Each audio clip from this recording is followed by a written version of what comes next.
السلام علیکم ورحمۃ اللہ وبرکاتہ. ان الحمد للہ نحمده ونستعینه ونستغفره ونعوذ باللہ من شرور انفسنا ومن سیئات اعمالنا.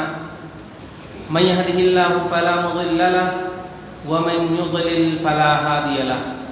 واشهد ان لا اله الا الله واشهد ان محمدا عبده ورسوله. يا أيها الذين آمنوا اتقوا الله حق تقاته ولا تموتن إلا وأنتم مسلمون.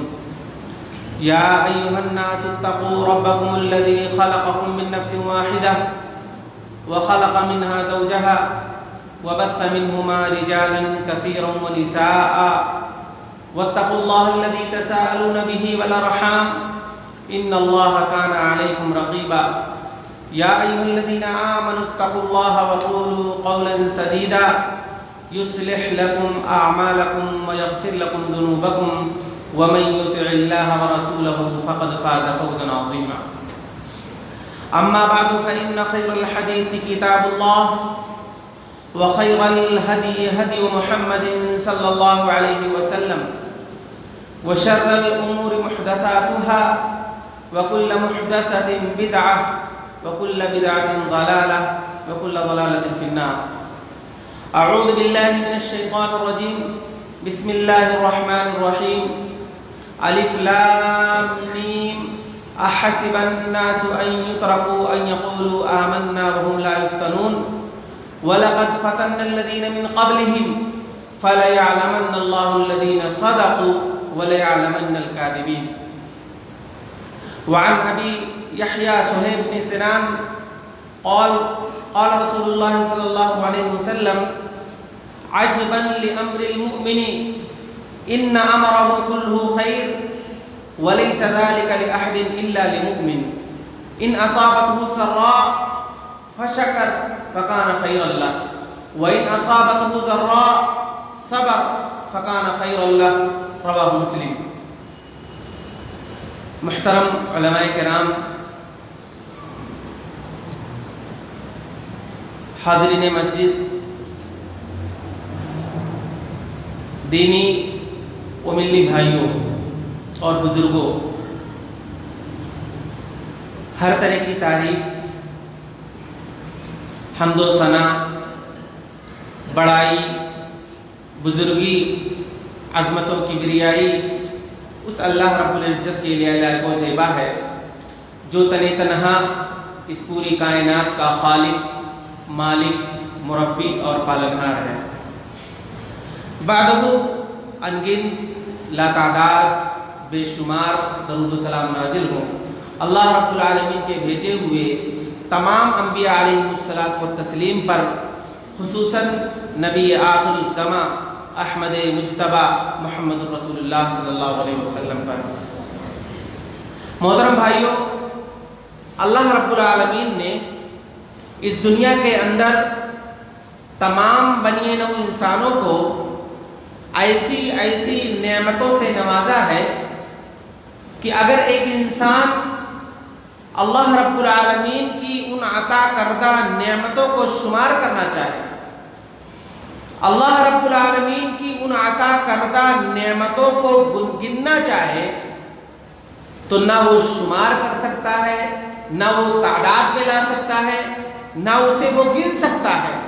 اللہ رب العالمین نے کہا کہ وَإِن تَعُدُّوا نِعْمَتَ اللَّهِ لَا تُحْصُوهَا، کہ اگر اللہ رب العالمین کی نعمتوں کو تم گننا چاہو، اللہ رب العالمین کی عطا کردہ نعمتوں کو تم شمار کرنا چاہو، اللہ رب العالمین کی عطا کردہ نعمتوں کو تم تعداد میں لانا چاہو، لا تحصوها، تو تم ایسا نہیں کر سکتے. اور حیرت کی بات تو یہ ہے کہ ان الانسان لظلوم کفار، کہ یقیناً انسان ظالم بھی ہے اور ناشکرہ بھی ہے. محترم بھائیوں، جیسا کہ آپ نے ناظم اجتماع سے سنا کہ آج کے اس درس میں جس موضوع کے تحت چند منٹ میں آپ کے سامنے کچھ باتیں پیش کرنے کی کوشش کروں گا وہ ہے مقصد ابتلا و آزمائش۔ ابتلا کسے کہتے ہیں؟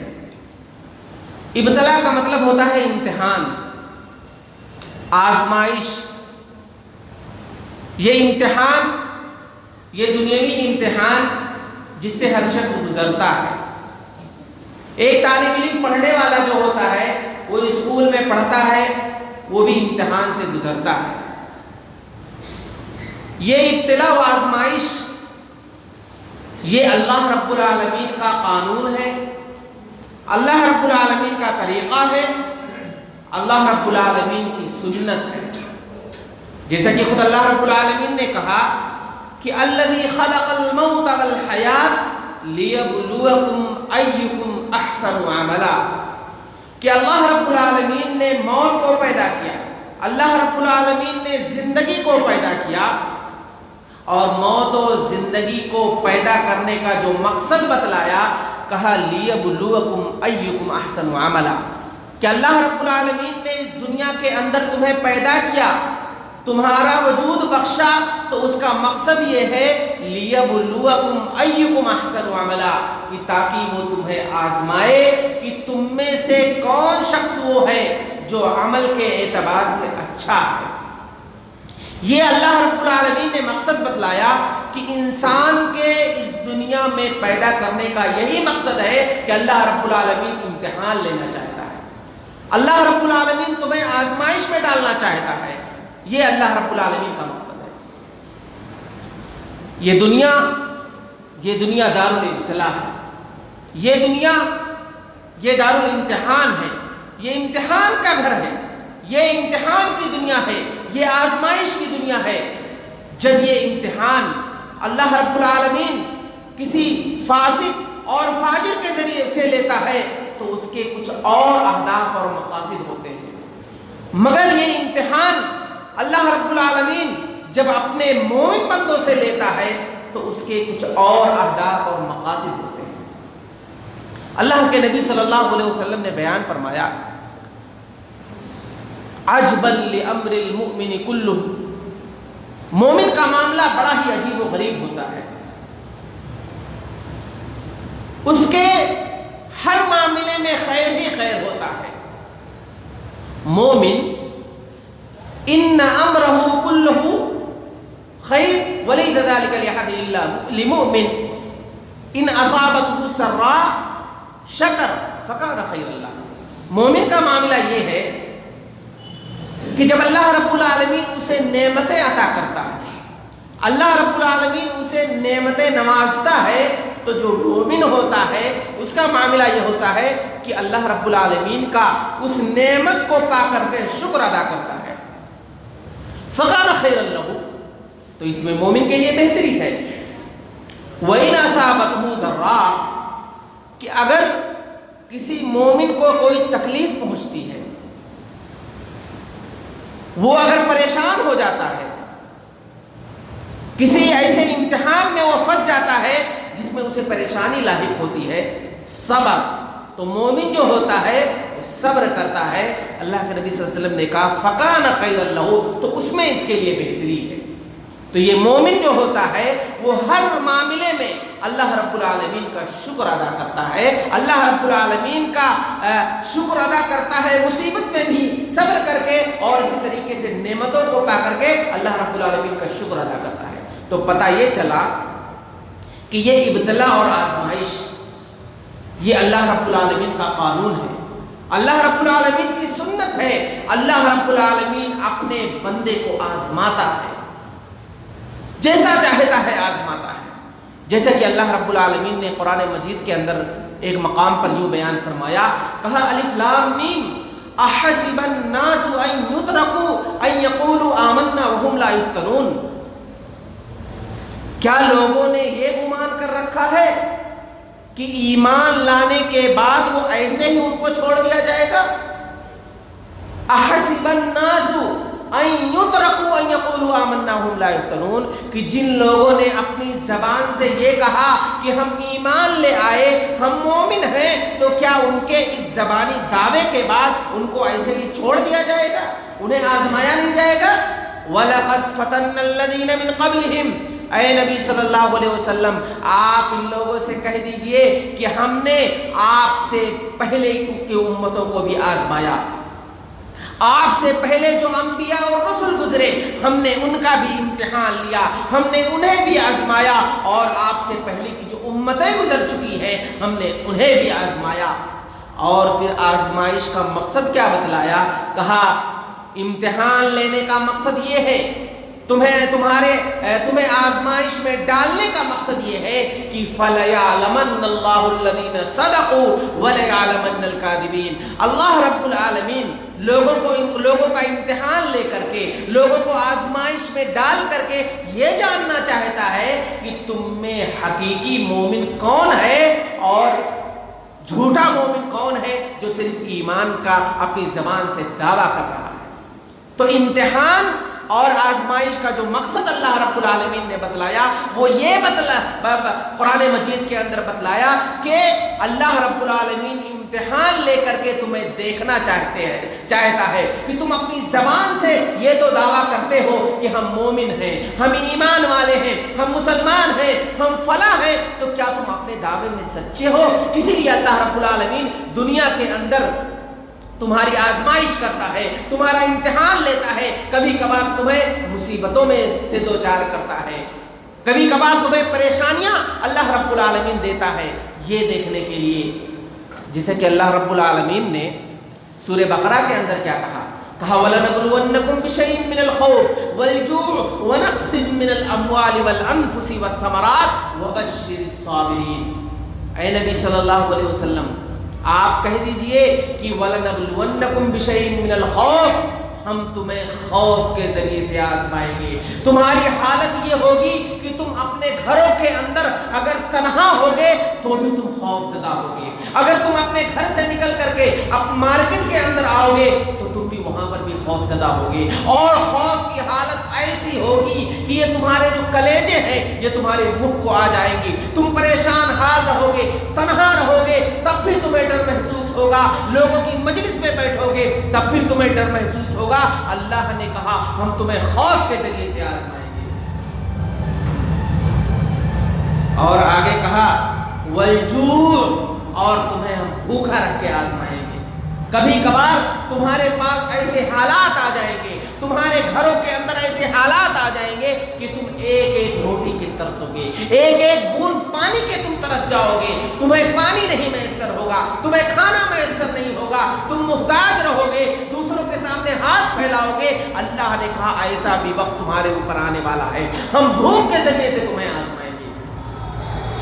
وَلَنَبْلُوَنَّكُمْ بِشَيْءٍ مِّنَ الْخَوْفِ وَالْجُوعِ وَنَقْصٍ مِّنَ الْأَمْوَالِ، اور تمہارے مال کو ہم چھین کر کے آزمائیں گے۔ ایک دن ایسا آنے والا ہے کہ اس وقت تم مالدار ہو، تمہارے پاس بہت سارے پیسے ہیں، تمہارے پاس بہت ساری پراپرٹیاں ہیں، تمہارے پاس بلڈنگیں ہیں، تمہارے پاس بنگلے ہیں، بہت سارے کچھ ہیں، تمہارے پاس کھیتیاں ہیں، تمہارے پاس باغات ہیں، لیکن ایک دن ایسا آنے والا ہے اللہ نے کہا کہ ہم تمہارے اس مال کو تم سے چھین لیں گے، اور اس کا مقصد تمہارا امتحان لینا ہوگا۔ والانفس، اور تمہارے ہم جان کو لے کر کے آزمائیں گے۔ بسا اوقات ایسا ہوگا کہ تم اپنے جس بیٹے سے سب سے زیادہ محبت کرتے ہو ہم اس کو وفات دے دیں گے۔ تم اپنے رشتہ دار میں، اپنے گھر میں اگر تم اپنی ماں سے سب سے زیادہ محبت کرتے ہو تو ہم اس کو وفات دے کر کے تمہارا امتحان لیں گے۔ اللہ نے کہا کہ ہم تمہارے گھروں کے اندر تمہارے جان کو لے کر کے، تمہارے نفس کو لے کر کے، تم جس سے سب سے زیادہ محبت کرتے ہو اس کو وفات دے دیں گے، اس طرح سے ہم تمہیں آزمائیں گے۔ اور پھر آگے کیا کہا؟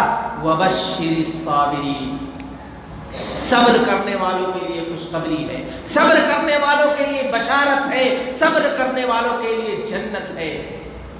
کون سے صبر کرنے والے کے لیے؟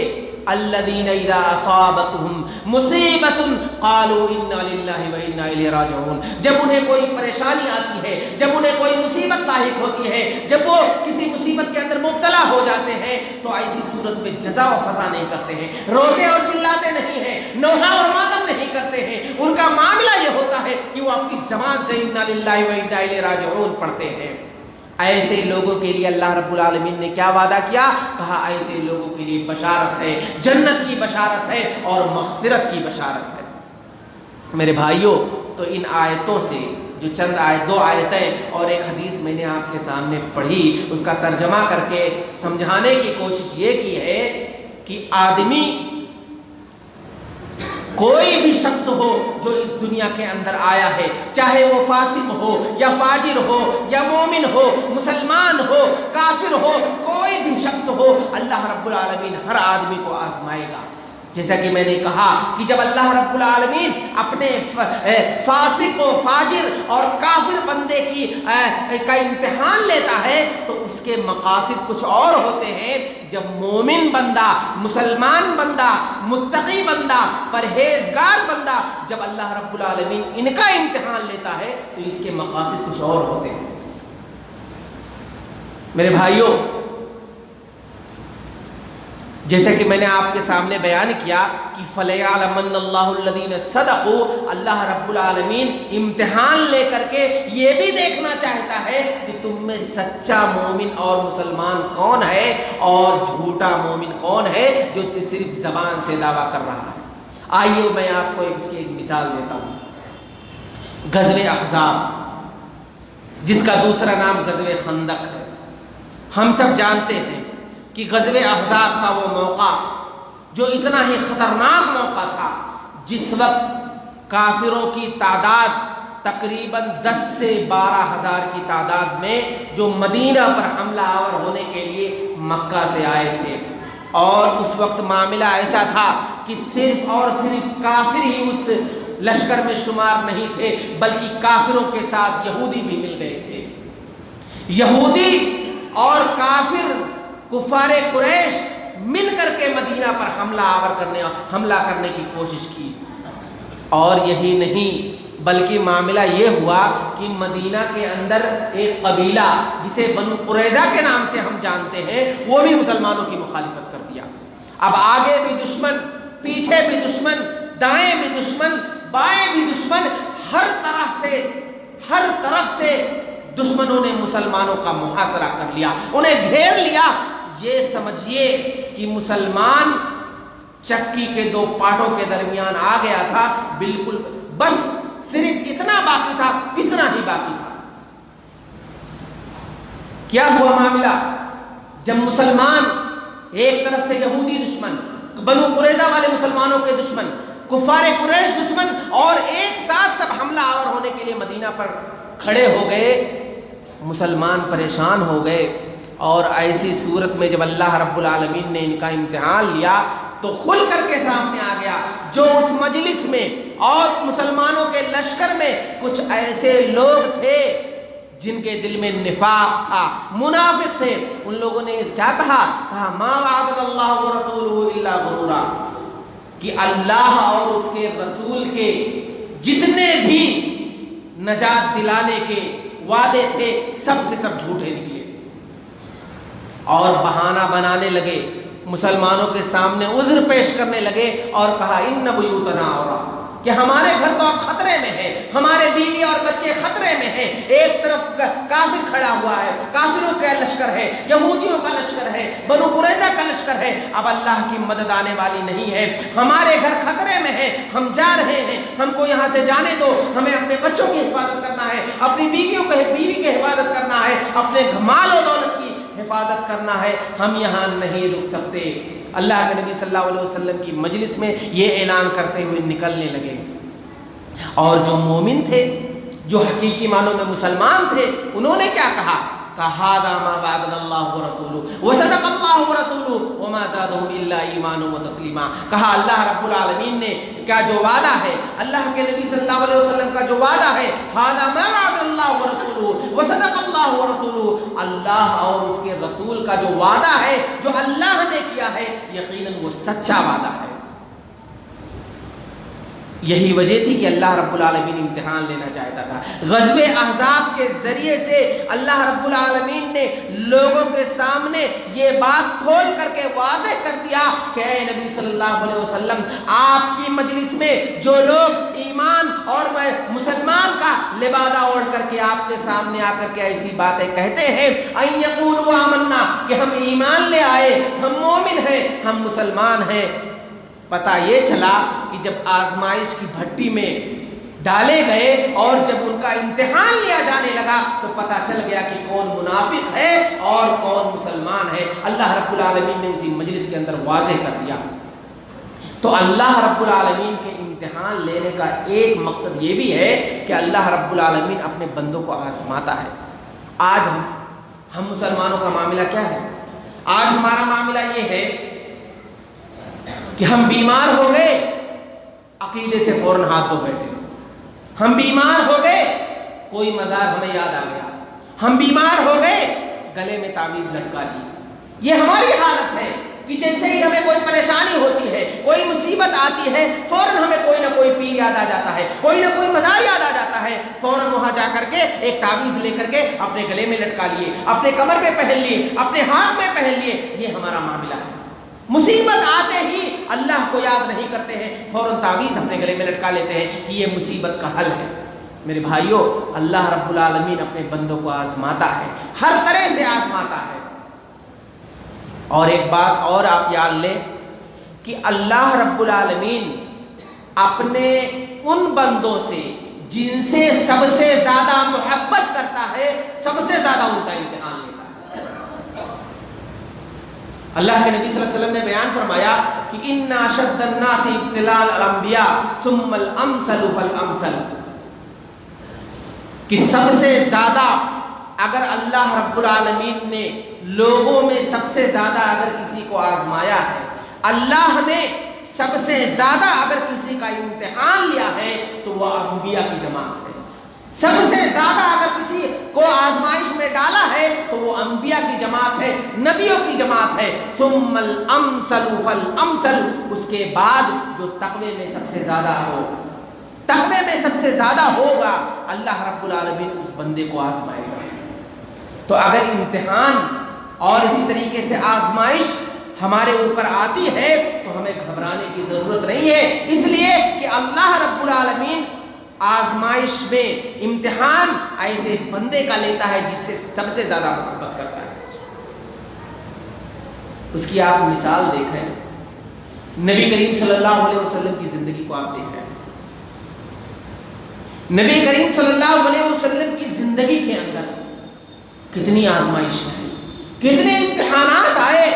آپ اس واقعے کی طرف دیکھیں کہ جب اللہ کے نبی صلی اللہ علیہ وسلم کو اللہ رب العالمین کے جانب سے حکم ہوا کہ اے نبی صلی اللہ علیہ وسلم وانذر عشیرتک الاقربین، اب آپ کو توحید کی دعوت چپکے چپکے سے دینے کی ضرورت نہیں ہے، اب آپ کو کھلا توحید کی دعوت دینا پڑے گا، آپ کو علل اعلان توحید کی دعوت کفار مکہ کے سامنے پیش کرنا ہے۔ اس وقت کیا معاملہ ہوا؟ اس وقت معاملہ یہ ہوا کہ اس قدر نبی کریم صلی اللہ علیہ وسلم کو ستایا گیا، پریشان کیا گیا، آپ کے اصحاب پر اس قدر ظلم و تشدد کے آگ برسائے کہ عبادت کرنا تو دور کی بات، نمازیں پڑھنا تو دور کی بات، ان کے گھروں میں رہنا ان کے لیے دوبر ہو گیا۔ اس طرح سے پریشانیوں کے اندر صحابہ کرام مبتلا ہو گئے، یہاں تک کہ وہ دن بھی آیا کہ حضرت خدیجہ رضی اللہ تعالی عنہا، جو اللہ کے نبی صلی اللہ علیہ وسلم کی ہر اعتبار سے مدد کیا کرتی تھی، مال کے اعتبار سے بھی اور تسلی بھی دیتی تھی، ہر اعتبار سے جو نبی کریم صلی اللہ علیہ وسلم کی ہیلپ اور مدد کیا کرتی تھی، ایک دن ایسا آیا کہ ان کی بھی وفات ہو گئی۔ اور وہ چچا ابو طالب جو نبی کریم صلی اللہ علیہ وسلم کے لیے ڈھال بن کر کے کھڑے تھے، کفار مکہ جب دست درازی کی کوشش کرتے تھے، نبی کریم صلی اللہ علیہ وسلم پر ہاتھ اٹھانے کی کوشش کرتے تھے، تو آپ کے ابو چچا اعلان کرتے تھے کہ اے مکہ والے سن لو، اگر نبی کریم صلی اللہ علیہ وسلم تک تمہیں پہنچنا ہے غلط ارادے سے تو میری لاش سے تمہیں گزرنا ہوگا۔ یہ ابو طالب کا معاملہ تھا کہ کہ نبی کریم صلی اللہ علیہ وسلم کی کس طرح سے مدد کرتے تھے. لیکن ایک دن ایسا بھی آیا، وہ سال جسے عام الحزن کہا گیا ہے، غم کا سال، جس سال حضرت خدیجہ کی بھی وفات ہو گئی، ابو طالب کی بھی وفات ہو گئی، ان کا بھی انتقال ہو گیا، اور کفار مکہ جو نبی کریم صلی اللہ علیہ وسلم کو پریشان کرتے تھے، ستاتے تھے، وہ کھلم کھلا پریشان کرنے لگے، یہاں تک کہ دست درازی بھی شروع کر دی. کیا یہ آزمائش نہیں تھی؟ کیا یہ امتحان نہیں تھا؟ اور چھوڑیے کفار مکہ نے جو نبی کریم صلی اللہ علیہ وسلم کو ستایا، پریشان کیا، گھر میں رہنا دوبھر کر دیا، وہ تو چھوڑیے، نبی کریم صلی اللہ علیہ وسلم کی گھریلو زندگی کو دیکھیے. نبی کریم صلی اللہ علیہ وسلم کی گھریلو زندگی کو آپ دیکھیں کہ آپ کے جتنے بھی اولاد ہوئے سب کے سب بچپن میں انتقال کر گئے. اس سے بڑی آزمائش کیا ہو سکتی ہے؟ ایک اس شخص سے پوچھئے، ایک وہ آدمی کے دل سے پوچھے کہ جس کے گھر میں لڑکا پیدا ہوا اور وہ بچہ ابھی معصوم ہے، اس کا انتقال ہو گیا، اس کے دل پر کیا بیت رہی ہوگی. اور اگر دوسرا لڑکا ہوا، اس کا بھی انتقال ہو گیا، تیسرا لڑکا ہوا، اس کا بھی انتقال ہو گیا، آپ اس کے دل سے پوچھئے کہ اس کے دل پر کیا گزر رہی ہے. نبی کریم صلی اللہ علیہ وسلم کے جتنے بھی اولاد ہوئے سب کے سب بچپن کے اندر انتقال کر گئے.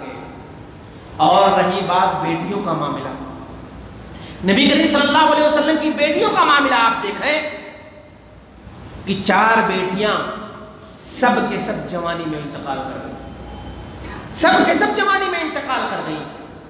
اور یہی نہیں بلکہ آپ دیکھیں کہ غزوہ بدر جو مسلمانوں اور کافروں کے درمیان پہلی جنگ تھی، جو بغیر ارادے کے ہو گئی تھی، اور اللہ کے نبی صلی اللہ علیہ وسلم اور صحابہ کرام رضی اللہ تعالیٰ عنہ مجمعین اس غزوہ بدر میں جب شریک تھے تو مسلمانوں کی حالت ایسی تھی کہ مسلمان اس قدر پریشان ہو گئے تھے کہ ان کے سمجھ میں نہیں آ رہا تھا کہ مسلمان، ان کے پاس نہ ہتھیار ہے، نہ وہ اس طرح کی تیاری کر کے آئے ہیں، نبی کریم صلی اللہ علیہ وسلم ان کے درمیان موجود ہے، پریشان حال ہے، کیا کیا جائے، سمجھ میں نہیں آ رہا ہے کیا کریں. اللہ کے نبی صلی اللہ علیہ وسلم سجدے میں گر گئے اور اللہ رب العالمین سے دعا کرنے لگے. کہا اے اللہ رب العالمین، اگر یہ مسلمانوں کی چھوٹی جماعت جو آج تیرے سامنے موجود ہے، اس میدان میں موجود ہے، اگر یہ ہلاک و برباد ہو گئی تو قیامت تک اس روئے زمین پر تیرا نام لینے والا کوئی نہیں بچے گا.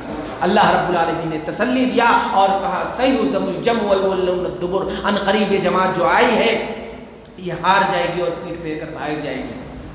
غزوہ بدر ہو گیا.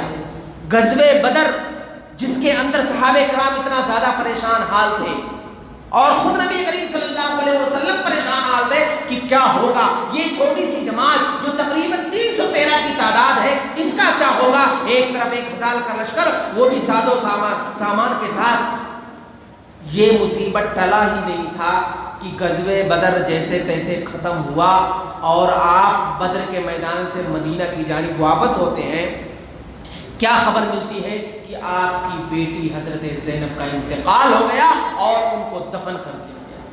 بتائیے، نبی کریم صلی اللہ علیہ وسلم کی چہیتی بیٹی جس کو اللہ کے نبی صلی اللہ علیہ وسلم اپنے ہاتھوں سے دفن بھی نہ کر سکے، یہ حالت نبی کریم صلی اللہ علیہ وسلم کی تھی کہ نبی کریم صلی اللہ علیہ وسلم ایک طرف غزوے سے واپس آ رہے ہیں، ابھی تک سکون نہیں ہے، پریشان حال ہے. مدینہ پہنچتے ہی خبر ملتی ہے کہ حضرت زینب کا انتقال ہو گیا اور پھر وہ تدفین میں بھی شامل نہیں ہو سکے. کتنی بڑی آزمائش تھی، کتنا بڑا امتحان تھا. اور اللہ کے نبی اور اسی طریقے سے اس دنیا کے اندر جتنے بھی انبیاء علیہ الصلوۃ والتسلیم آئے، ان کے ساتھ بھی اللہ رب العالمین نے یہی معاملہ کیا. ہر معاملے میں ان کا امتحان لیا، ہر معاملے میں ان کی آزمائش کی، ہر معاملے میں انہیں آزمائش کے اندر مبتلا کیا.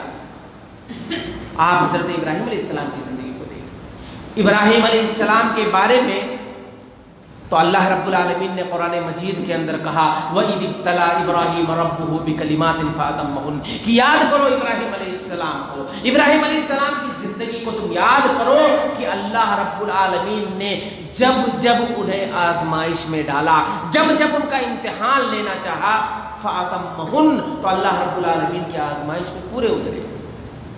آپ جانتے ہیں، آپ واقعات سنے ہوں گے، حضرت ابراہیم علیہ السلام کی عمر ہو چکی ہے، اولاد نہیں ہے، عمر ہو چکی ہے لیکن اولاد نہیں ہے، اور ایسی عمر کو پہنچ چکے ہیں جس عمر میں عام طور پر ایک آدمی اولاد کو پانے سے مایوسی اختیار کر لیتا ہے، ایسی عمر کو حضرت ابراہیم علیہ السلام پہنچ چکے ہیں، اس کے باوجود اللہ رب العالمین سے دعا کر رہے ہیں۔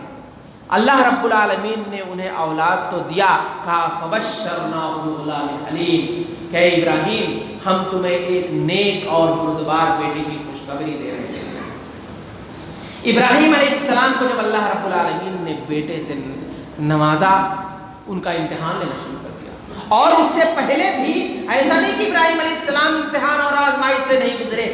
آپ دیکھیں کہ ابراہیم علیہ السلام کی پیدائش جس گھر میں ہوئی تھی، ان کا جو باپ آزر تھا وہ صرف کافر ہی نہیں تھا، بلکہ بت کا پجاری ہی صرف نہیں تھا، بلکہ بت کو خود اپنے ہاتھوں سے بناتا تھا، اسے فروخت بھی کرتا تھا، اور بتوں کو بیچتا بھی تھا، اور خود بتوں کی عبادت کرتا تھا۔ ایسے گھر میں اللہ رب العالمین نے ابراہیم علیہ السلام کی پیدائش کی۔ سوچو بچپن کی زندگی ابراہیم علیہ السلام کی کیسی گزری تھی، اور بڑے ہوتے ہی جب دعوت و تبلیغ کرنا شروع کیے، فوراً ہی ان لوگوں نے انہیں آگ کے اندر ڈال دیا۔ یہ بھی کس آزمائش سے کم ہے؟ یہ آزمائش ہے اور یہ امتحانات جو ابراہیم علیہ السلام جس سے گزر رہے تھے، دوچار ہو رہے تھے، پریشان ہو رہے ہوتے، ایک دن اللہ رب العالمین کا حکم آیا، کہا ابراہیم تم اپنی بیوی اور اپنے بچے کو لے جا کر کے ایک ایسی جگہ چھوڑ کر کے آ جاؤ جہاں پر نہ کوئی انسان ہے، جہاں پر نہ کوئی درخت ہے، جہاں پر نہ کوئی کھانے پینے کی چیزیں ہیں، نہ وہاں پانی پینے کے لیے پانی ہے، چٹیل میدان ہے، سنسان جگہ جا کر کے چھوڑ آؤ۔ ایک تھیلی میں تھوڑا سا کھجور اور کچھ پانی لے کر کے ابراہیم علیہ السلام ایک ایسی جگہ میں جس کو قرآن نے وادی غیر ذی زرع کہا ہے، وہاں لے جا کر کے چھوڑ آتے ہیں۔ جب واپس آنے لگتے ہیں تو حضرت حاجر سوال کرتی ہے، اے ابراہیم تم مجھے اور اس بچے کو چھوڑ کر کے، وہ بھی ایسی جگہ پر، اگر چند گھر ہو، چند لوگ وہاں پر بستے ہوں، کوئی ایسا درخت ہو جو پھلدار ہو، اگر یہ ساری چیزیں ہیں تو بات سمجھ میں آتی ہے کہ ہم رہ لیں گے، گزارا کر لیں گے، یہاں پر رہ سکتے ہیں، لیکن تم ایسی جگہ پر چھوڑ کر جا رہے ہو، اور میرے ساتھ ایک چھوٹا سا بچہ بھی ہے، اگر اسے پیاس لگے گی تو ہم کیا دیں گے اس کو؟ اگر اسے بھوک لگے گی تو ہم کیا اس کو کھانا دیں گے؟ اے ابراہیم تو ہمیں کہاں چھوڑے جا رہے ہو؟ ابراہیم علیہ السلام بغیر ان کی بات سنے ہوئے آگے رخصت ہو رہے ہیں۔ جب حضرت حاجر کو پتا چلا کہ کیا یہ اللہ کا حکم ہے، کیا یہ اللہ رب العالمین کا حکم ہے، جب ابراہیم علیہ السلام کہتے ہیں کہ ہاں یہ اللہ کا حکم ہے، تو خاموش ہو جاتی ہے، صبر کر لیتی ہے فوراً۔ اور یہی نہیں بلکہ وہ بچہ جو اتنی دعاؤں کے بعد پیدا ہوا، اتنی تمناؤں کے بعد پیدا ہوا، اور جس کو آزمایا اللہ رب العالمین نے ایک موقع پر جب تھوڑا اور بڑا ہو گیا، قرآن نے کہا فَلَمَّا بَلَغَ مَعَهُ السَّعْيَ، جب وہ بچہ جوانی کو عمر کو پہنچا، نوجوان ہو گیا، اللہ رب العالمین نے ابراہیم علیہ السلام کو خواب میں دکھانا شروع کیا کہ اپنے اس بیٹے کو ذبح کر رہے ہیں۔ ایک دن خواب آیا، 2 دن خواب آیا، 3 دن خواب آیا، مسلسل لگاتار خواب آ رہے ہیں کہ ابراہیم علیہ السلام حضرت اسماعیل کو ذبح کر رہے ہیں۔ ابراہیم علیہ السلام سمجھ گئے کہ یقیناً یہ اللہ رب العالمین کا حکم ہے۔ پھر اس کے بعد آتے ہیں حضرت اسماعیل سے کہتے ہیں یا بنی انی ارا فی المنام انی اذبحک فانظر ماذا تری، کہ اے میرے بیٹے میں نے خواب کے اندر دیکھا ہے کہ میں تمہیں ذبح کر رہا ہوں، یقیناً یہ اللہ کا حکم ہے، تو اس سلسلے میں فانظر ماذا تری، تمہاری کیا رائے ہے؟ ایک طرف حضرت اسماعیل کا امتحان ہو رہا ہے، ایک طرف حضرت ابراہیم علیہ السلام کا امتحان ہو رہا ہے، ابراہیم علیہ السلام بھی آزمائش میں مبتلا ہے، اسی طرح سے حضرت اسماعیل علیہ السلام باپ بیٹے دونوں امتحان کی گھڑیوں میں ہیں۔ حضرت اسماعیل کی زبان سے یہ کلمہ نکلا یا ابت افعل ما تؤمر، اے میرے ابو جان آپ اس کام کو کر گزریے جس کا اللہ رب العالمین آپ کو حکم دے رہا ہے، اور یہی نہیں بلکہ اللہ رب العالمین اور ان کے تقوی کو دیکھیے، اور اسی طریقے سے کس قدر اپنے بوڑھے باپ کو یقین دلاتے ہوئے کیا کہہ رہے ہیں ستجدنی انشاءاللہ من الصابرین، آپ اس کام کو کر گزریے اور پریشان ہونے کی ضرورت نہیں ہے، آپ مجھے صبر کرنے والوں میں سے پائیں گے۔ اور ایک وہ دن بھی آیا کہ ابراہیم علیہ السلام اپنے بیٹے کو منی کے میدان میں لے جا رہے ہیں ذبح کرنے کے لیے۔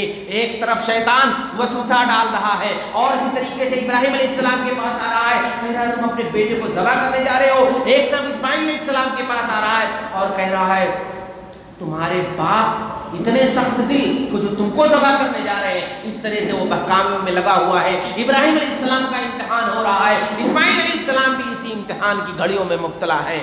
ایک دن وہ آتا ہے کہ ابراہیم علیہ السلام جب ذبح کرنے کے لیے تیار ہو جاتے ہیں، چھری رکھتے ہیں، اللہ رب العالمین کی جانب سے آواز آتی ہے، ندا آتی ہے آسمان سے، یا ابراہیم قد صدقت الرؤیا انا كذلك نجزي المحسنین ان هذا لهو البلاء المبین وفدیناہ بذبح عظیم وترکنا علیہ فی الاخرین سلام علی ابراہیم۔ اللہ رب العالمین نے ابراہیم علیہ السلام کو اس امتحان میں کامیاب کر دیا۔ ابراہیم علیہ السلام تو اس امتحان میں جو اللہ رب العالمین لینا چاہتا تھا پورے اترے، اپنے بیٹے کو ذبح کرنا چاہتے تھے، اللہ رب العالمین نے بیٹے کو ہٹا کر کے آسمان سے دمبا بھیج دیا۔ تو ابراہیم علیہ السلام بھی اللہ رب العالمین کے امتحان میں کامیاب ہو گئے۔ تو اللہ رب العالمین اپنے اس بندے کو اس دنیا کے اندر سب سے زیادہ آزماتا ہے جس سے وہ سب سے زیادہ محبت کرتا ہے۔ تو گھبرانے کی ضرورت نہیں ہے۔ اگر اس دنیا کے اندر ہمارے اوپر پریشانیاں آ جائیں، ہمارے اوپر مصیبتیں آ جائیں تو ہمیں گھبرانے کی ضرورت نہیں ہے۔ ہمیں یہ سوچ لینا ہے کہ اللہ رب العالمین ہمارا امتحان لے رہا ہے، اللہ رب العالمین ہمیں آزما رہا ہے، فوراً ہمیں سمجھ لینا چاہیے۔ آج ہوتا کیا ہے؟ ہوتا یہ ہے کہ ایک آدمی نمازی ہے، 5 وقت کی نماز پڑھتا ہے، روزے رکھتا ہے، زکوٰۃ دیتا ہے، اللہ رب العالمین کے راستے میں زیادہ سے زیادہ خیرات کرتا ہے، پتہ نہیں کتنا اس نے عمرہ کر لیا ہے، پتہ نہیں کتنے اس نے حج کر لیے، ہر سال مکہ اور مدینہ کا سفر کرتا ہے، لیکن جب اس کے اوپر پریشانی اور مصیبت جب آتی ہے تو کہتا ہے کہ ہم تو نمازی ہیں، ہم تو پرہیزگار ہیں، ہم تو متقی ہیں، ہم تو اللہ رب العالمین کے راستے میں سب سے زیادہ خرچ کرتے ہیں، ہم تو حج بھی کیے ہیں، عمرہ بھی کیے ہیں، سارا کچھ، کوئی ایسی چیز بچی ہی نہیں ہے جو اللہ رب العالمین کا حکم نہ ہو، مگر ہم اس کو کر رہے ہیں، لیکن اس کے باوجود ہمارے اوپر مصیبتیں آ رہی ہیں، ہمارے اوپر پریشانی آ رہی ہے۔ آ کر کے مسجدوں میں امام صاحب سے شکایت کرتے ہیں کہ اتنا سب کچھ کرنے کے باوجود ہمارے کاروبار میں خسارہ ہو گیا، ہمارے تجارت میں خسارہ ہو گیا، ہم نے جو پیسہ لگایا تھا بزنس کے لیے سب ڈوب گیا ہے، کیا کریں سمجھ نہیں آ رہا۔ کیا اللہ رب العالمین ہم سے ناراض ہے؟ کیوں ہمارے ساتھ ایسا معاملہ ہو رہا ہے؟ میرے بھائیوں، یہ ہم نہ سوچیں کہ ہم نماز پڑھتے ہیں تو اللہ ہمیں آزمائے گا نہیں، ہم روزہ رکھتے ہیں تو اللہ ہمارا امتحان نہیں لے گا، ہم حج کر لیں گے اللہ رب العالمین ہمیں مصیبت کے اندر نہیں ڈالے گا، ایسا نہیں ہے۔ اللہ رب العالمین کے قانون ابتلا و آزمائش کو سمجھنے کی ضرورت ہے۔ یہ ابتلا و آزمائش یہ اللہ کا قانون ہے، اللہ رب العالمین کی سنت ہے، اللہ کا طریقہ ہے، اپنے ہر اس مومن بندے کو آزماتا ہے جس سے وہ سب سے زیادہ محبت کرتا ہے۔ ہاں یہ بات اور ہے کہ اس دنیا کے اندر ایسے لوگ بھی موجود ہیں جو کافر ہیں، فاسق ہیں، فاجر ہیں، اللہ رب العالمین کی نافرمانیاں کرنے والے ہیں، کبھی نماز نہیں پڑھتے ہیں، صرف مسلمان ہونے کا دعویٰ کرتے ہیں، ان کے اوپر بھی مصیبتیں آتی ہیں، لیکن وہ ان کے اوپر جب مصیبتیں آئے تو اس کا مطلب یہ ہے کہ اللہ رب العالمین انہیں سزا دے رہا ہے، دنیاوی سزا دے رہا ہے، لیکن جب مومن بندے کے اوپر وہی معاملہ آئے تو یہ سمجھ لیں کہ اللہ رب العالمین ہمارا امتحان لے رہا ہے۔ اور یہی نہیں بلکہ اگر آپ دیکھیں کہ اللہ رب العالمین جب کسی بندے سے کو آزمانا چاہتا ہے، اس کا امتحان لینا چاہتا ہے، تو آزمائش کے جو اسباب ہوتے ہیں اس کو اس سے قریب کر دیتا ہے۔ میں آپ کو ایک مثال دیتا ہوں، سورہ مائدہ کی آیت کریمہ ہے، 7ویں پارے کے اندر یہ آیت ہے کہ اللہ رب العالمین نے صحابہ کرام کا امتحان لینا چاہا، جب صحابہ کرام کو آزمائش میں ڈالا تو اللہ رب العالمین نے اس آزمائش کے سامان کو ان کے نزدیک کر دیا۔ کیسے؟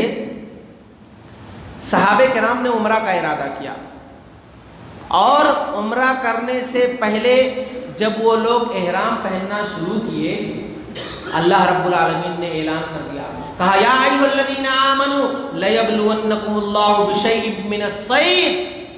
اے صحابہ کرام کی جماعت، اللہ رب العالمین تم سے اس سفر میں تمہارا امتحان لینا چاہتا ہے۔ اور وہ امتحان کیا ہے؟ وہ آزمائش کیا ہے؟ وہ امتحان اور آزمائش یہ ہے کہ اللہ رب العالمین تمہیں شکار سے منع کر رہا ہے۔ اس سفر کے اندر تم شکار نہیں کر سکتے ہو۔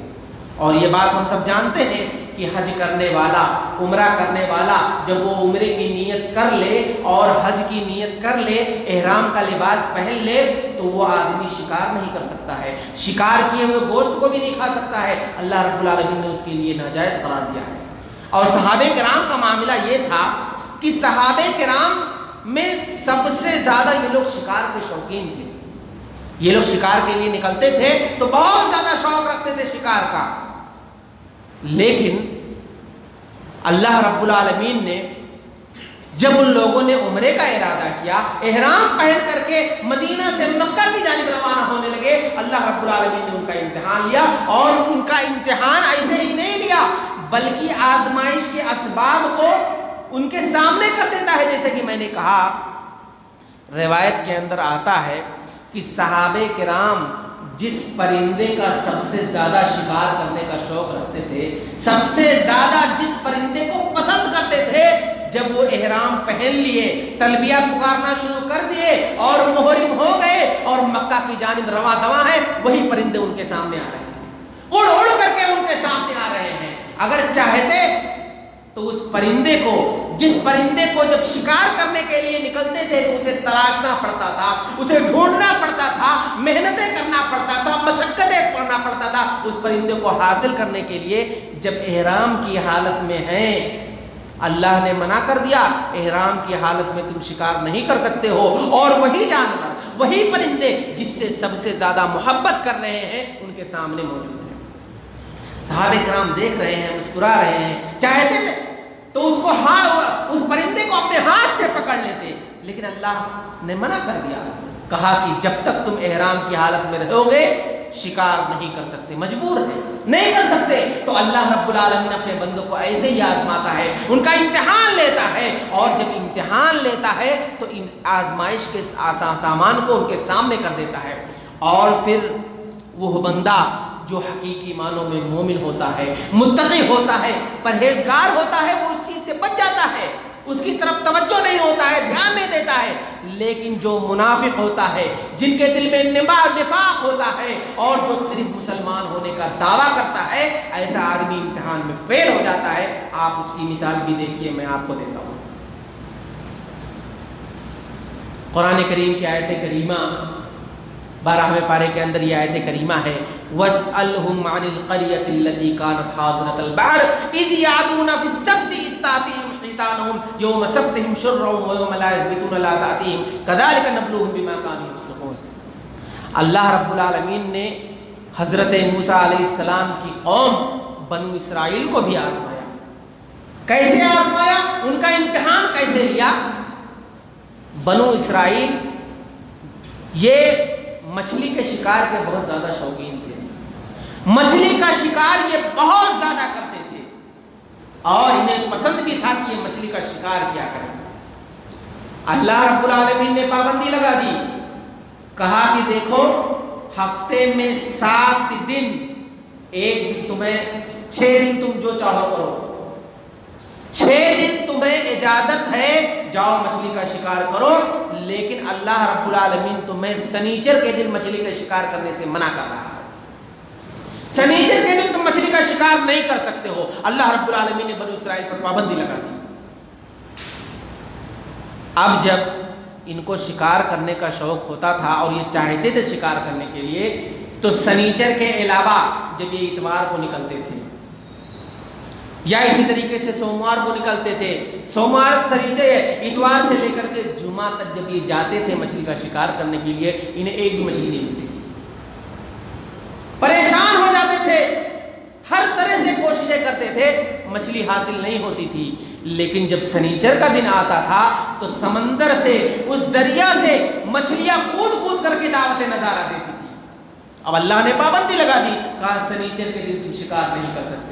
ان کے سمجھ میں بھی نہیں آتا تھا کہ جس دن ہمارے اوپر پابندی نہیں ہے اس دن تو ہمیں مچھلیاں مل ہی نہیں رہی ہے، لیکن جس دن اللہ رب العالمین نے ہمیں منع کر دیا ہے کہ سنیچر کے دن تم مچھلی کا شکار نہیں کر سکتے ہو، تو سنیچر کے دن مچھلیاں اب سامنے آ رہی ہیں۔ بنو اسرائیل کے لوگ گزر رہے ہیں دریا کے پار سے اور مچھلیاں کود کود کر کے دعوت نظارہ دے رہی ہیں، دیکھ کر کے للچا رہے ہیں، سمجھ میں نہیں آ رہا ہے کیا کریں۔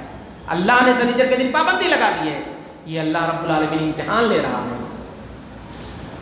اب معاملہ یہ ہوا کہ ان لوگوں کے ذہن میں ایک ترکیب آئی، ان لوگوں نے کہا کہ یہ سنیچر کے دن جس دن ہمارے اوپر پابندی لگی ہے کہ مچھلی کا شکار نہیں کر سکتے، اسی دن مچھلی آتی ہے۔ وہ لوگ نکلے اور دریا میں نالی بنانا شروع کر دیا۔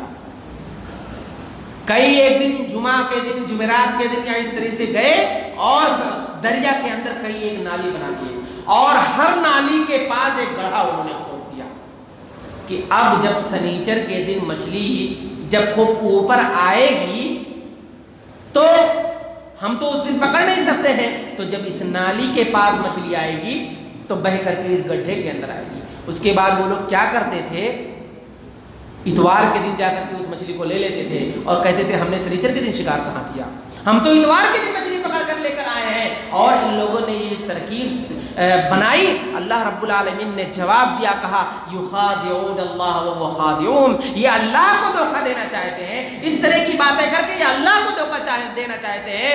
وما يخدعون الا انفسهم، حقیقت تو یہ ہے کہ یہ اللہ کو دھوکہ نہیں دے سکتے بلکہ یہ اپنے آپ کو دھوکہ دے رہے ہیں۔ امتحان میں فیل ہو گئے۔ جب اللہ نے انہیں آزمایا اور سنیچر کے دن مچھلی کے شکار سے منع کر دیا تو بہت ہی چند لوگ بچے تھے جو اس امتحان میں کامیاب ہوئے، باقی سارے کے سارے فیل ہو گئے۔ تو اللہ رب العالمین اپنے بندوں کو ایسے بھی آزماتا ہے، آزمائش کے جو اسباب ہوتے ہیں اس کے سامنے کر دیتا ہے، تو جو مومن ہوتے ہیں، متقی ہوتے ہیں، پرہیزگار ہوتے ہیں، اللہ رب العالمین پر ایمان لانے والے ہوتے ہیں اور سچے دل سے اللہ اور اس کے رسول سے محبت کرنے والے ہوتے ہیں، وہی لوگ امتحان میں کامیاب ہوتے ہیں، باقی لوگ فیل ہو جاتے ہیں۔ یہی وجہ ہے کہ اللہ رب العالمین اپنے بندوں کو آزماتا ہے، امتحان لینا چاہتا ہے تاکہ وہ یہ دیکھ لے کہ کون ہے وہ شخص جو حقیقی مومن ہے اور کون ہے جو وہ مومن بننے کی ایکٹنگ کر رہا ہے اور دل کے اندر نفاق لیے ہوئے بیٹھا ہے۔ یہ اللہ رب العالمین کا یہ چاہتا ہے۔ اور یہی نہیں بلکہ آپ کو ایک مثال اور میں دیتا ہوں۔ حضرت طالوت بادشاہ، بنو اسرائیل کے اندر ایک بادشاہ جس کا نام آپ لوگ جو لوگ قرآن پڑھتے ہوں گے سنے ہوں گے، طالوت بادشاہ، جب یہ اپنے لشکر کو لے کر کے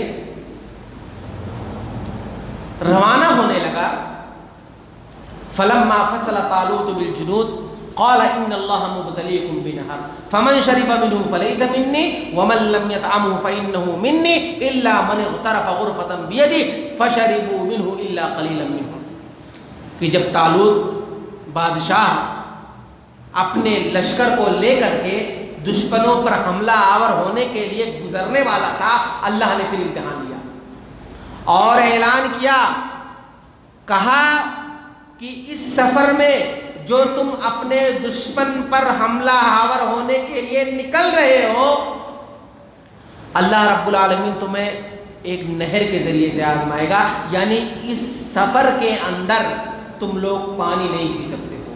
یعنی یہ جو تمہارا سفر ہوگا، طالوت بادشاہ کو حکم ہوا اور اسی طرح سے اس کے ساتھ جو بنو اسرائیل تھے ان کو یہ حکم ملا، اللہ رب العالمین کی جانب سے اعلان آیا کہ اس سفر میں جو تم دشمن کا مقابلہ کرنے کے لیے نکل رہے ہو، اس سفر میں اللہ رب العالمین تمہیں پانی کے ذریعے سے آزمائے گا، تم پانی اس سفر میں نہیں پی سکتے، پورے سفر میں تم پانی نہیں پیو گے۔ اور اللہ نے کہا ان اللہ مبتلیکم بنہر، لیکن اللہ رب العالمین تم کو ایک نہر سے گزارے گا۔ آزمائش دیکھیے کیسے اللہ رب العالمین امتحان لے رہا ہے؟ ایک طرف اس لشکر پر پابندی آ گئی کہ اس سفر میں تم پانی نہیں پی سکتے ہو، اللہ نے کہا کہ جس راستے سے تم گزرو گے اس راستے میں ایک میٹھا پانی کا نہر گزرنے والا ہے۔ اب یہ لوگ نکلے طالوت بادشاہ کی قیادت میں، پیاسے ہیں، اللہ رب العالمین نے منع کر دیا پانی تم لوگ نہیں پی سکتے ہو، لیکن جب اس نہر کے قریب پہنچے اور ان لوگوں نے نہر کو دیکھ لیا فوراً ٹوٹ پڑے۔ قرآن نے کہا فَشَرِبُوا مِنْهُ إِلَّا قَلِيلًا مِنْهُمْ، بنو اسرائیل کی اکثریت نے پانی پی لیا تھا، جبکہ اللہ رب العالمین نے یہ بھی کہا تھا، کہا فَلَمَّا فَصَلَ طَالُوتُ بِالْجُنُودِ قَالَ إِنَّ اللَّهَ مُبْتَلِيكُم بِنَهَرٍ فَمَن شَرِبَ مِنْهُ فَلَيْسَ مِنِّي، کہ جو اس نہر سے پی لے گا وہ ہم میں سے نہیں ہوگا، وَمَن لَّمْ يَطْعَمْهُ فَإِنَّهُ مِنِّي، جو اس نہر سے پانی نہیں پیے گا اس کا شمار مجھ میں سے ہوگا، إِلَّا مَنِ اغْتَرَفَ غُرْفَةً بِيَدِهِ، مگر اگر کوئی ایک چلو وغیرہ تھوڑا سا پانی اگر پی لے تو یہ ایک الگ مسئلہ ہے، مگر پیٹ بھر کے پانی پینے کو اجازت کسی کو نہیں ہے۔ اللہ نے جب منع کیا اور جب وہ لوگ اس نہر سے گزرے دیکھے کہ تازہ تازہ پانی اور میٹھا پانی بہ رہا ہے، اللہ نے کہا بنو اسرائیل کے بارے میں فَشَرِبُوا مِنْهُ إِلَّا قَلِيلًا مِنْهُمْ، ان میں سے اکثریت امتحان میں فیل ہو گئے اور ان نہر کو دیکھ کر کے ٹوٹ پڑے اور پانی پینے لگے، إِلَّا قَلِيلًا مِنْهُمْ، سوائے چند تھوڑے کے۔ تو اس طرح سے اللہ رب العالمین آزماتا ہے۔ تو یہ جو قصے اور کہانیاں نہیں، یہ قرآن کی آیت کریمہ ہے جو میں پڑھ کر کے آپ کے سامنے اس کا ترجمہ پیش کر رہا ہوں، یہ قرآن کریم کی آیت کریمہ ہے۔ تو جب اللہ رب العالمین بنو اسرائیل کو آزما سکتا ہے، اللہ رب العالمین جب خود اپنے اس نبی سے جس سے سب سے زیادہ محبت کرتا ہے اس کا امتحان لے سکتا ہے، اور اس روئے زمین پر جن کے بارے میں اللہ کے نبی صلی اللہ علیہ وسلم نے کہا تھا خیر القرون قرنی ثم الذین یلونہم ثم الذین یلونہم، کہ سب سے بہتر زمانہ میرا زمانہ ہے اور میرے دور کے لوگ سب سے اچھے لوگ ہیں، یعنی وہ صحابہ کرام کی جماعت، ان کو بھی اللہ رب العالمین نے آزمایا، امتحان کے اندر مبتلا کیا۔ تو ہم اور آپ کیا ہیں؟ ہم نمازیں پڑھ رہے ہیں، روزے رکھ رہے ہیں اور چند عبادتیں کر رہے ہیں، حج کرنے جا رہے ہیں، عمرہ کر رہے ہیں، تو کیا یہ سمجھ بیٹھے ہیں ہم کہ اللہ رب العالمین ہمارا امتحان نہیں لے گا، ہمیں اللہ رب العالمین آزمائش کی بٹی میں نہیں ڈالے گا؟ ایسا نہیں ہے، اللہ رب العالمین ہمارے اوپر بھی مصیبتیں لائے گا، پریشانیاں لائے گا، لیکن ایسے لوگوں کے لیے خوشخبری ہے جو لوگ صبر کرتے ہیں۔ کبھی کبھار ایسا ہوتا ہے کہ اللہ رب العالمین آزمائش کی بھٹی میں اس طرح سے ڈالتا ہے اور ایسا امتحان لیتا ہے کہ ایک آدمی پریشان ہو جاتا ہے کہ وہ سمجھ میں نہیں آ رہا ہے کہ وہ کرے تو کیا کرے۔ آپ دیکھیں ایک نبی کریم صلی اللہ علیہ وسلم کے دور میں ابو طلحہ رضی اللہ تعالیٰ عنہ کا واقعہ جو بہت ہی دردناک، ان کی بیوی ام سلیم جن کے بارے میں ہم سب جانتے ہیں کہ ابو طلحہ رضی اللہ تعالیٰ عنہ جب اسلام قبول نہیں کیے تھے اس سے پہلے ام سلیم نے اسلام قبول کر لیا، جو حضرت انس رضی اللہ تعالیٰ عنہ کی ماں ہے۔ کہ ابو طلحہ نے جب ام سلیم کے پاس نکاح کا پیغام بھیجا تو انہوں نے کہا کہ میں تم سے شادی نہیں کر سکتی ہوں اس لیے کہ میں مسلمان ہوں اور تم کافر ہو۔ بہرحال وہ اسلام قبول کر لیے۔ جب وہ اسلام قبول کیے، جب ان کا نکاح ام سلیم سے، حضرت ام سلیم سے ہوا، تو انہوں نے جو مہر متعین اپنا کیا، اپنا مہر جو لیا، ان کے اسلام کو لے لیا۔ یہ اپنی زندگی گزار رہے ہیں۔ ایک دفعہ کا ایسا واقعہ ہوا کہ ابو طلحہ رضی اللہ تعالیٰ عنہ کہیں سفر پر چلے گئے۔ ام سلیم کا ایک بیٹا جو بالکل چھوٹا سا تھا اس کا انتقال ہو گیا۔ ابو طلحہ رضی اللہ تعالیٰ عنہ سفر پر ہے اور ابو طلحہ کا ایک بیٹے کی وفات ہو جاتی ہے۔ اب جس رات ان کو اپنے بیٹے کو، ان کے بیٹے کو دفن کیا گیا، جنازے کی نماز پڑھی گئی، اس کو نکال، پھر وہ اس رات ابو طلحہ رضی اللہ تعالیٰ عنہ آتے ہیں۔ اب حضرت ام سلیم نے انہیں کوئی خبر نہیں دیا۔ جب وہ گھر کے اندر آتے ہیں، انہیں سلام کرتی ہیں، ان کے سامنے مسکراتی ہیں اور اچھا اچھا کھانا پیش کرتی ہیں۔ اور اسی طرح سے روایت کے اندر آتا ہے کہ کہ وہ اپنے آپ کو نہا دھل کر کے اور اسی طریقے سے اچھے کپڑے پہن کر کے ان کے سامنے اپنے آپ کو پیش کرتی ہے کہ کہیں ایسا نہ ہو کہ یہ جو سفر کی مشقتیں برداشت کر کے گھر کے اندر آئے ہوئے ہیں اور میں انہیں یہ خبر سنا دوں تو کہیں پریشان نہ ہو جائے. آج کی عورتوں کو حضرت ام سلیم رضی اللہ تعالی عنہا کے اس سبق سے اور اس سبق کو پڑھنا چاہیے اور اپنی زندگی کے اندر اپنانا چاہیے. کچھ نہیں خبر کر رہی ہیں، یہاں تک کہ روایت کے اندر آتا ہے کہ انہوں نے ان سے اس رات کے اندر جمع بھی کیا. اس کے بعد جب یہ دیکھ رہی ہیں کہ ابو طلحہ رضی اللہ تعالی عنہ مکمل طور سے ان کو سکون و اطمینان مل گیا ہے، ان کے سفر کی تھکاوٹ بھی ختم ہو چکی ہے، تو ان سے کہتی ہیں کہ اچھا یہ بتائیے کہ کوئی آدمی، کوئی شخص اگر تمہیں کوئی چیز رکھنے کے لیے کوئی امانت دے اور اس کے بعد جب تم اس امانت کو جب تم سے مانگنے لگے تو اگر تم اسے لوٹا دو گے تو کیا تمہیں کوئی تکلیف ہوگی؟ کیا اسی طریقے سے کیا تمہیں کوئی پریشانی ہوگی؟ انہوں نے کہا نہیں، اگر کسی آدمی نے میرے اوپر مجھے کوئی امانت دے دیا ہے، کوئی چیز دے دیا ہے، جب بھی وہ مجھ سے مانگنے آئے گا میں اسے دے دیا کروں گا. کہا اللہ رب العالمین نے جو امانت تمہیں دیا تھا اسے واپس لے لیا. فوراً وہ گھبرا اٹھے جب ان کو یہ خبر ہوئی کہ ان کے اپنے بیٹے کے بارے میں ایسی باتیں کہہ رہی ہیں کہ ان کا بیٹا کا انتقال ہو گیا ہے.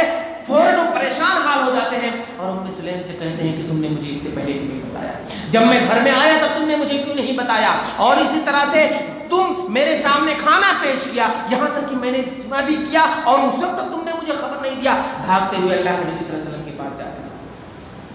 سارا منظر، پورا واقعہ اللہ کے نبی صلی اللہ علیہ وسلم کے سامنے جب پیش کرتے ہیں، اللہ کے نبی صلی اللہ علیہ وسلم اس وقت انہیں دعا دیتے ہیں اور کہتے ہیں کہ آج یہ رات جو تم نے جمع کیا ہے اس میں برکت کی دعا کرتے ہیں. پھر اس کے بعد اللہ رب العالمین کیا ہے؟ انہیں دوسرا اولاد دیتا ہے. تو کہنے کا مطلب یہ ہے کہ اس بیٹے کو جس سے وہ سب سے زیادہ محبت کرتے تھے، حضرت ابو طلحہ رضی اللہ تعالیٰ عنہ، حضرت ام سلیم رضی اللہ تعالیٰ عنہ، اللہ نے بچپن میں ان کو اس بچے کو وفات دے دی.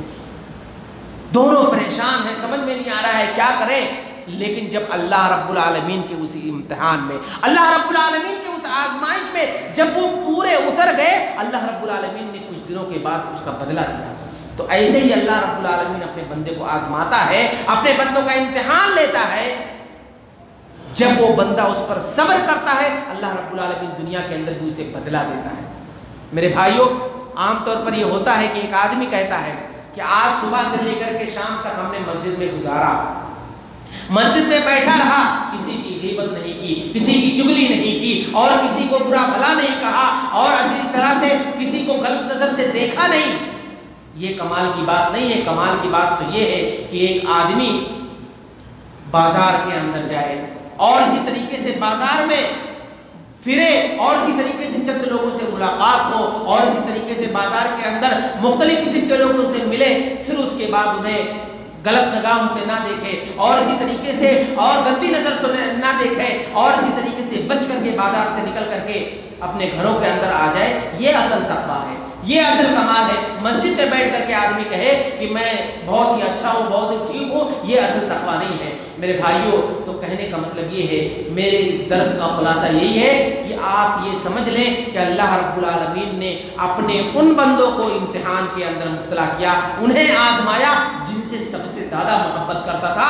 اور یہ اللہ رب العالمین کا قانون ہے، اللہ رب العالمین کی سنت ہے کہ اللہ رب العالمین اپنے انہی بندوں کا امتحان لیتا ہے، انہی بندوں کو آزمائش کے اندر ڈالتا ہے جن سے سب سے زیادہ محبت کرتا ہے. تو امتحان کی گھڑیاں اور امتحان و آزمائش آج بھی آ سکتی ہے، کل بھی آ سکتی ہے، جب تک ہماری زندگی ہے اس وقت آ سکتی ہے. ہمیں ہمیشہ تیار رہنا ہے اللہ رب العالمین کے اس امتحان میں کامیاب ہونے کے لیے. اسی میں ہماری عافیت ہے، اسی میں ہماری بھلائی ہے. اگر ہم جزا پسا کریں گے، اگر ہم نوحہ و ماتم کرنا شروع کر دیں گے اور اسی طریقے سے شکایتیں کرنا شروع کر دیں گے اور ادھر ادھر دوڑنا شروع کر دیں گے، ادھر ادھر کے اسباب اختیار کرنا شروع کریں گے، تو اس کا مطلب یہ ہے کہ اللہ رب العالمین کے امتحان میں ہم فیل ہو گئے. اللہ رب العالمین کے یہاں دنیا کے اندر اللہ رب العالمین نے ہمیں کامیابی دے گا اور نہ آخرت میں ہمیں کامیابی ملنے والی ہے. تو ابتلا اور آزمائش یہ اللہ کا قانون ہے، اللہ کی سنت ہے، اللہ کا طریقہ ہے. ہر مسلمان، ہر مومن بندوں کو اسے سمجھنے کی ضرورت ہے. اللہ رب العالمین سے دعا ہے کہ اللہ رب العالمین ہم تمام لوگوں کو، جب تک تو اللہ رب العالمین تو ہمیں آزمائش کی بھٹی میں ڈالے، اور جب تو ہمارا امتحان لے تو اللہ رب العالمین تو ہمیں اسی امتحان میں کامیاب کرے. اے اللہ رب العالمین جب تک تو ہمیں اس دنیا کے اندر زندہ رکھ، ایمان و اسلام پر زندہ رکھ، اور ہمارا خاتمہ و ایمان بالخیر کرو. وآخر دعوانا الحمدللہ رب العالمین. السلام علیکم ورحمۃ اللہ وبرکاتہ.